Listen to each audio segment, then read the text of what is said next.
어머니, 요양원 가셔야 할 것 같아요.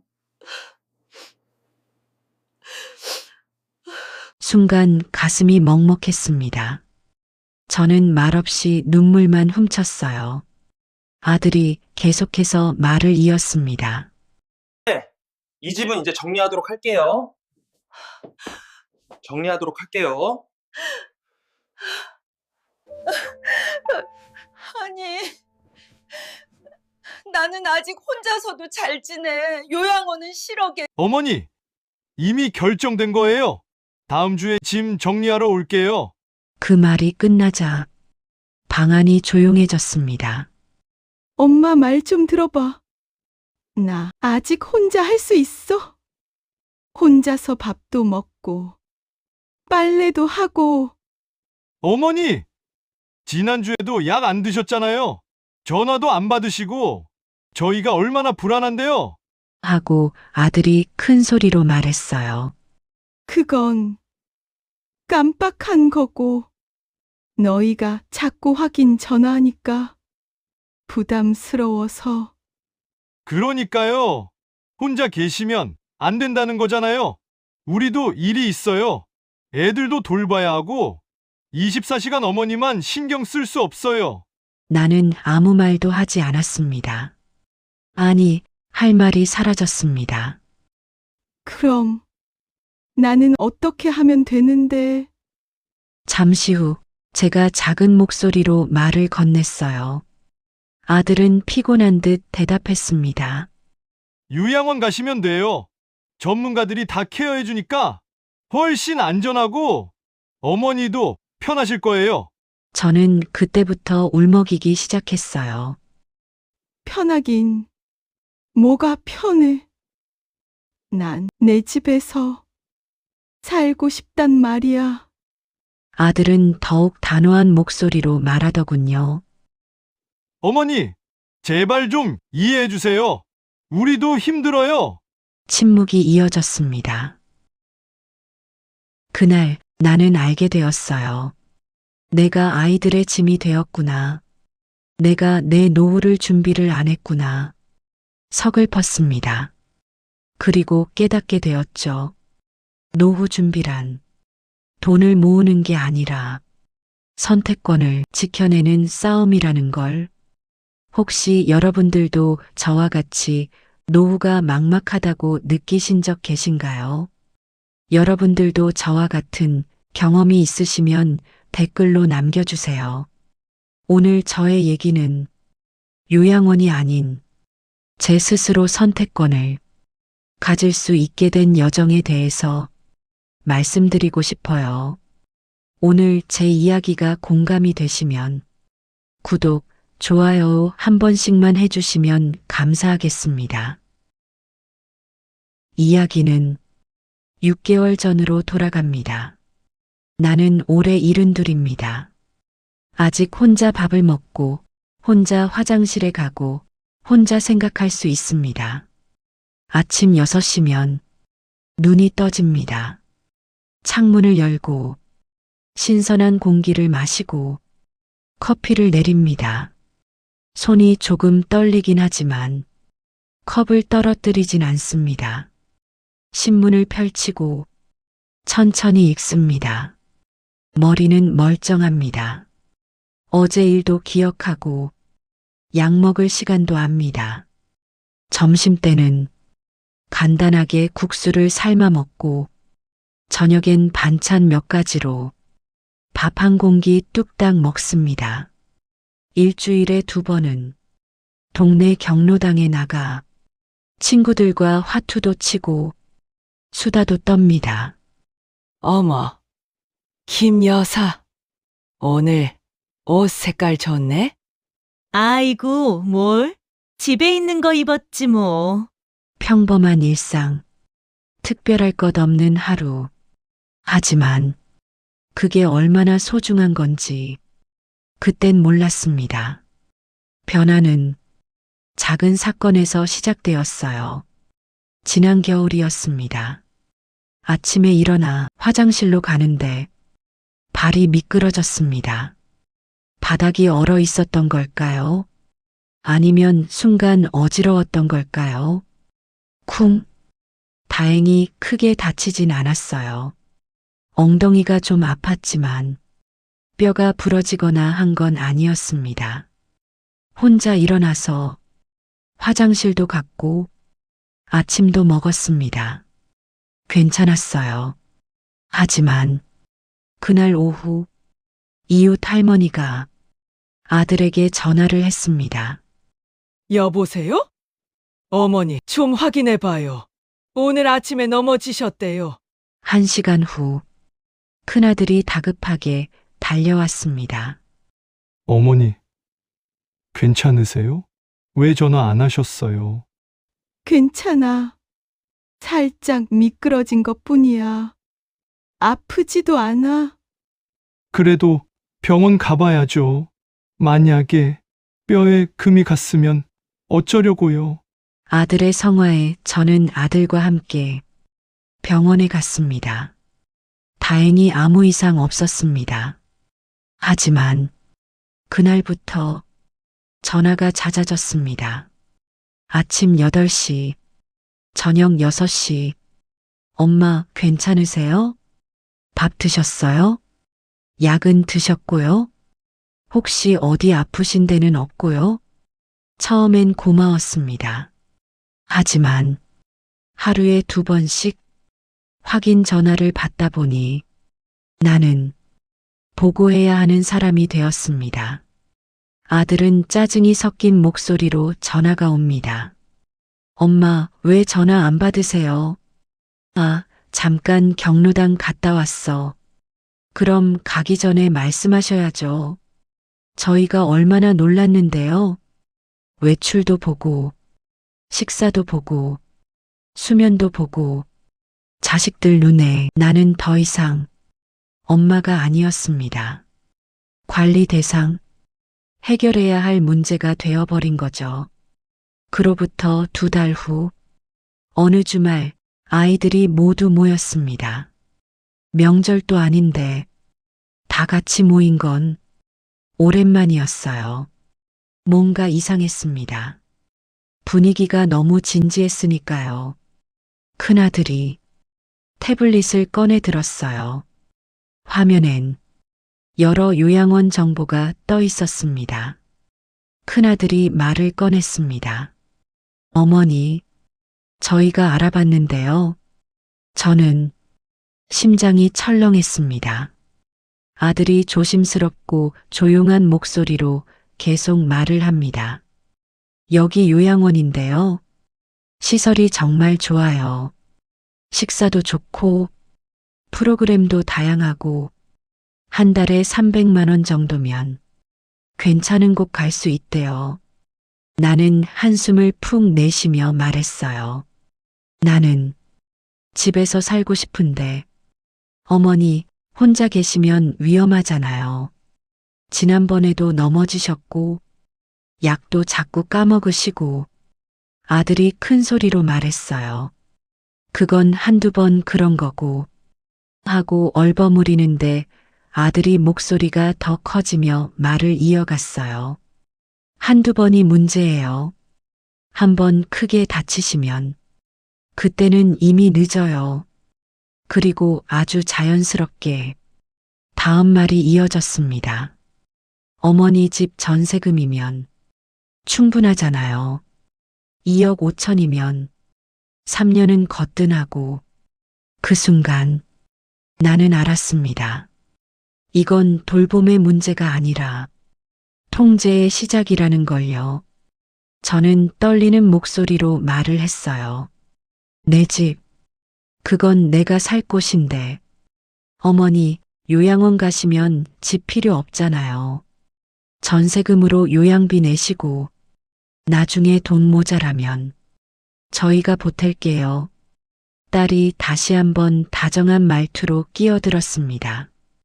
저희가 부족한 부분은 나눠서 부담할게요. 엄마는 걱정 마세요. 그냥 편히 계시기만 하세요. 그 말을 들으며 나는 다시 한번 간절한 목소리로 아이들에게 말했어요. 아니야. 난 요양원 안 갈래. 아직은 괜찮아.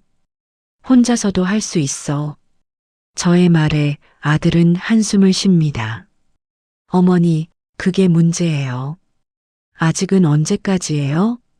갑자기 쓰러지시면 그때는 이미 늦은 거예요. 난 안 쓰러져. 아직 멀쩡하다고. 나는 목소리를 높여서 소리쳤어요. 아들이 이번엔 조용히 숨을 고르며 말을 하더군요. 어머니, 혼자 계신다는 게 저희한텐 매일매일이 불안한 거예요. 언제 전화 올까, 언제 사고 날까, 그 생각하면서 어떻게 일을 해요? 맞는 말이었어요. 틀린 말도 아니었습니다. 하지만 그 말들 속에 나는 없었습니다. 내 의견이 아니라, 내 상태, 내 선택이 아니라, 내 위험성. 나는 그냥 아이들에겐 문제 덩어리였어요. 요양원 얘기 이후 큰아들이 제안했습니다. 그럼 당분간 우리랑 같이 살아요. 그게 낫겠어요. 나는 조심스럽게 물었어요. 괜찮겠니? 며느리 힘들 텐데. 아들은 밝은 목소리로 말합니다. 괜찮아요. 우리 집 넓으니까요. 어머니 방도 따로 있고, 처음엔 괜찮았습니다. 손주들이 반겨줬고, 며느리도 웃으며 맞아줬습니다. 어머님, 이거 드세요. 어머님, 불편하신 거 없으세요? 고마웠습니다. 가족이 있다는 게 이런 거구나 싶었습니다. 하지만 시간이 지나자 눈치가 생겼습니다. 일주일, 한 달, 두 달, 아침에 일어나 거실로 나가면 며느리 얼굴이 굳어 있었습니다. 목소리도 경직되어 있는 걸 느낄 수 있었어요. 어머님, 일찍 일어나셨네요. 그 말투가 점점 달라졌습니다. 처음엔 일찍 일어나셨네요? 였는데, 나중엔 또 일찍 일어나셨네요가 되었습니다. 말을 아끼게 되고, 움직임이 조심스러워졌어요. 화장실 가는 것도, 물 마시는 것도, TV 보는 것도 전부 눈치가 됐습니다. 손주가 학교 갈 때 현관에서 인사하고 싶어도 며느리 눈치가 보여 방문을 살짝 열다가 다시 닫습니다. 저녁 식사 시간에 하고 싶은 말이 있어도 다들 피곤해 보여서 그냥 밥만 먹었고요. 그렇게 나는 점점 투명 인간이 되어 갔습니다. 그리고 어느 날 오후 부엌에서 들려온 전화 소리, 며느리 목소리였습니다. 낮은 소리로 말했지만 제 귀에는 왜 그렇게 크게 들렸을까요? 솔직히 말해. 언제까지 계실 거야? 나도 미치겠어. 맨날 집에 계시는데 청소도 맘대로 못하고 친구도 못 부르고 아침마다 눈치 보이고 숨죽이며 듣고 있던 나는 그날 밤 잠을 한숨도 못 잤습니다. 아들한테 말할까 생각했지만 그럴 수도 없었습니다. 며느리를 힘들게 하는 건 결국 나니까요. 다음 날 아침 짐을 쌌습니다. 아들이 놀라며 물었어요. 엄마, 왜요? 뭐 불편한 거 있어요? 저는 애써 밝게 말했죠. 아니야. 그냥 내 집이 그리워서. 너희도 불편하잖아. 무슨 소리예요? 전혀 안 불편한데. 아들이 말했어요. 하지만 며느리 얼굴에 안도의 빛이 스쳐 지나가는 걸 나는 보았습니다. 결국 다시 내 집으로 돌아왔어요. 아이들은 안심하지 못했습니다. 그럼 간병인을 부를게요. 하루 종일은 부담되니까 낮에만이라도요. 간병인이 왔습니다. 하루 12시간. 사람은 자주 바뀌었고 나는 간병인에게 매번 같은 말을 반복해야 했습니다. 밥은 천천히 먹습니다. 화장실은 혼자 갈 수 있어요. 약은 제가 알아서 챙겨요. 하지만 간병인에겐 그게 중요하지 않았습니다. 어르신, 약 시간이에요. 어르신, 밥 드세요. 어르신, 산책 나가실래요? 모든 말이 정해진 시간표에 맞춰져 있었습니다. 내 집이었지만 내 리듬은 없었습니다. 아침 8시에 일어나고 싶어도 7시에 깨워졌고 저녁 10시에 자고 싶어도 9시엔 불이 꺼졌습니다. 돈은 나가는데 나의 존엄은 점점 작아졌어요. 어느 날 간병인이 물었습니다. 어르신, 화장실 가실 때 제가 같이 가야 해요. 그래야 사고 안 나니까요. 나는 70년을 혼자 살아온 사람입니다. 하지만 이제 그게 허락되지 않았어요. 내 집에서 허락을 구하며 사는 사람이 되었습니다. 며칠 후 아이들이 다시 왔습니다. 그리고 또 요양원 얘기를 하네요. 어머니, 그냥 한 번만 가보세요. 체험 입소라는 게 있대요. 일주일만 계시다 오시는 거예요. 저는 지친 목소리로 대답을 했어요. 나 정말 가야 해? 네, 어머니. 한 번만 가보세요. 생각보다 괜찮을 거예요. 아이들의 권유에 못 이겨 저는 방광제로 따라갔습니다. 요양원은 생각보다 깨끗했어요. 시설은 좋았고 복도는 조용했습니다. 직원들은 친절했고 방은 넓었어요. 하지만 그곳에 앉아있던 노인들의 눈은 모두 같은 곳을 보고 있었습니다.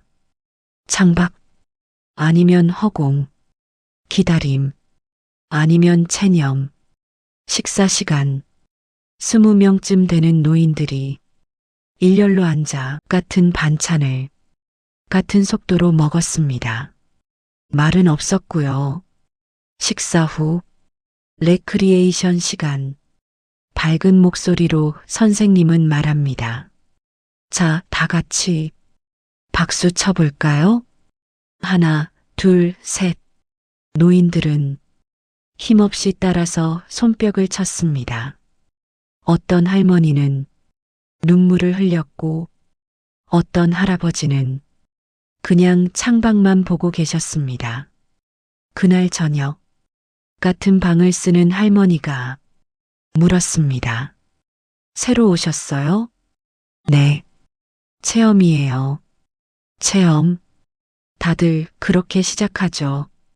일주일이 한 달 되고 그게 1년 되고 그 할머니는 80이 넘었다고 했습니다. 자식은 셋. 하지만 한 달에 한 번 큰아들만 온답니다. 쓸쓸한 목소리로 할머니가 말을 이어갔어요. 처음엔 주말마다 왔어요. 그러다 한 달에 2번 되고 이젠 한 번이에요. 바쁘니까요, 뭐. 할머니가 서랍을 열어 사진 한 장을 꺼냈습니다.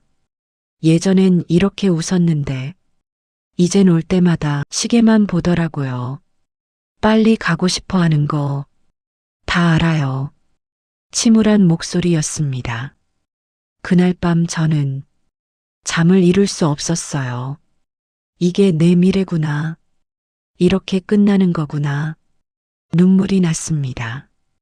70년을 내 의지로 살아왔는데 마지막은 이렇게 끝나는 거구나. 며칠이 지나 저는 집으로 돌아왔습니다. 돌아온 뒤 며칠간 방에만 있었어요. 밥도 제대로 안 먹고 전화도 받지 않았습니다. 걱정스럽게 요양보호사가 물었어요. 어르신, 괜찮으세요? 얼굴이 안 좋으신데. 응, 괜찮아요. 그러던 어느 날 오후, 답답한 마음에 혼자 동네를 걸었습니다.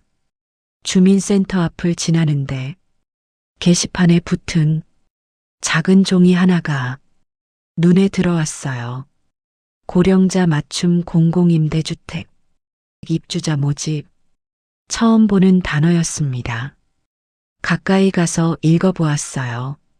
만 65세 이상, 무주택자, 월세 10만 원에서 30만 원. 심장이 뛰기 시작했습니다. 다음 날, 주민센터로 찾아갔습니다. 저기, 어제 게시판에 붙어 있던 고령자 주택이요. 담당 직원이 자세히 설명해 줬습니다.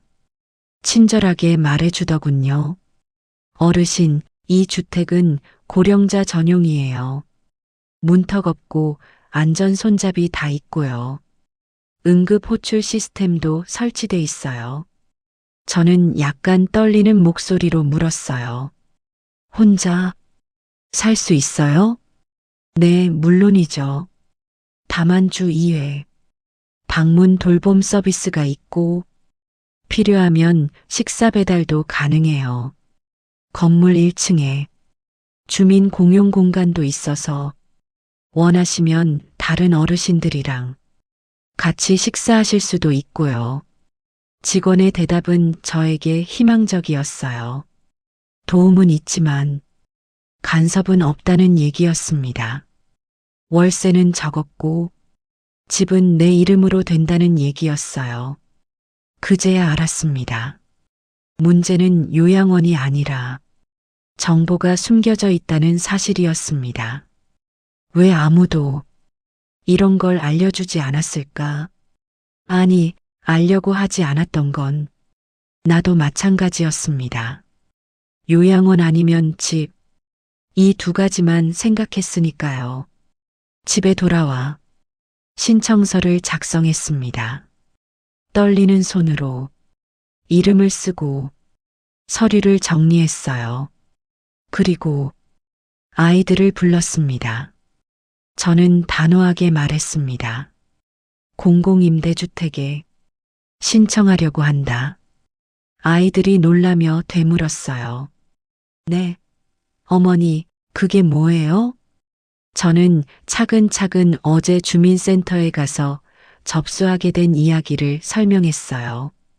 고령자 전용 주택, 월세 20만 원, 돌봄 서비스, 응급 시스템. 아이들은 반대했습니다. 어머니, 거긴 좀 외진데 아니에요? 주변에 아는 사람도 없고 괜히 고생하시는 거 아니에요? 거긴 믿을 수 있어요? 그냥 요양원이 나아요. 전문가들이 다 있잖아요. 저는 침착하게 다시 말했죠. 나는 요양원 싫어. 거기서 일주일 있어 봤잖아. 난 아직 살아있는 사람이야. 그럼 저희랑 같이 사세요. 너희도 힘들잖아. 며느리 표정 내가 다 봤어. 나도 눈치 보기 싫고. 아들이 목소리가 높아지며 말했어요. 전세금은 어떻게 하실 건데요? 거기 들어가시면 집은 빼셔야 하잖아요. 그 순간 내가 말했습니다. 더욱더 단호하게 말했어요. 내 돈은 내 삶을 위해 쓰겠다. 방안이 조용해졌습니다. 아들이 지친 듯한 목소리로 말합니다. 어머니, 저희는 걱정하는 거예요. 혼자 계시다가 무슨 일 생기면 어쩌려고요. 내가 선택한 일이야. 책임도 내가 질게.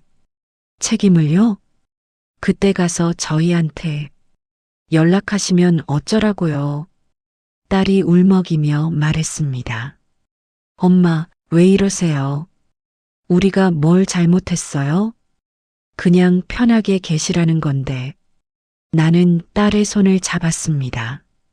너희가 잘못한 게 아니야. 나도 너희 마음 알아. 하지만 나는 아직 끝나지 않았어. 부모가 아니라 한 사람으로서 말했습니다. 나는 아직 내 삶을 살고 싶어. 관리당하는 게 아니라 선택하면서 살고 싶단 말이야.